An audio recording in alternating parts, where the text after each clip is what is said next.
tertempah untuk satu pakej pelancongan dengan syarat-syarat pembayaran dan pembatalan yang tertentu. Sebagai contoh, jika pembatalan dalam tempoh 45 hari setelah bayaran penuh, pulangan sebanyak 60%. Kalau dalam tempoh 30 hari, kadar pemulangan sebanyak 50% dan seterusnya. Tetapi pembatalan itu disebabkan pihak pakej penerbangan menukar tarikh penerbangan yang menyukarkan pelanggan. Adakah sah syarat-syarat pemotongan tersebut, Ustaz? Apabila akad dibuat antara dua belah pihak, biasanya akan ada terma syarat yang tertentu yang ditetapkan di dalam agreement tersebut. Namun, bukanlah semua terma dan syarat itu bersifat valid ataupun terpakai. Bukan asalkan kita telah bersetuju di dalam agreement, maka kedua belah pihak hendaklah akur. Apapun sirah, apapun lafaz syarat itu, apapun jenis terma itu, apabila telah dinyatakan di dalam akad, maka kedua belah pihak perlu bersetuju. Tidak, bukan begitu. Syariat tidak menetapkan sebebas-bebasnya. Sebebas-bebasnya kedua belah pihak boleh meletakkan terma dan syarat walaupun ia bersifat menzalimi, walaupun ia bersifat melanggar syarak. Ada hadis yang berbunyi al-muslimun ala syurutihim. Seorang muslim itu, orang Islam itu, dia berpegang pada syarat yang dipersetujui oleh mereka. Tetapi Nabi telah meletakkan klausa pengecualian, melainkan syarat yang menghalalkan benda yang haram ataupun mengharamkan benda yang halal. Biarlah ada dalam agreement, biarlah ada dalam terma dan syarat, ia tetap bersifat tidak valid, tidak terpakai, kerana syarak tak pernah iktiraf, bersetuju untuk melanggar syarak. Syarak tak pernah iktiraf.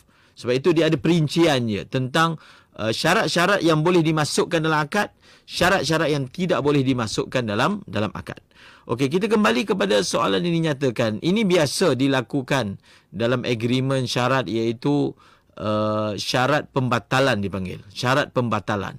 Ada setengah pembatalan itu yang kita bersifat refundable. Maksudnya boleh mendapat pemulangan semula. Ada yang bersifat pemulangan 50%. Ada yang langsung tidak boleh mendapat pemulangan. Yang kita panggil burn. Terbakar. Hangus. Dah tak dapat dah. Ya. Dia sebenarnya begini.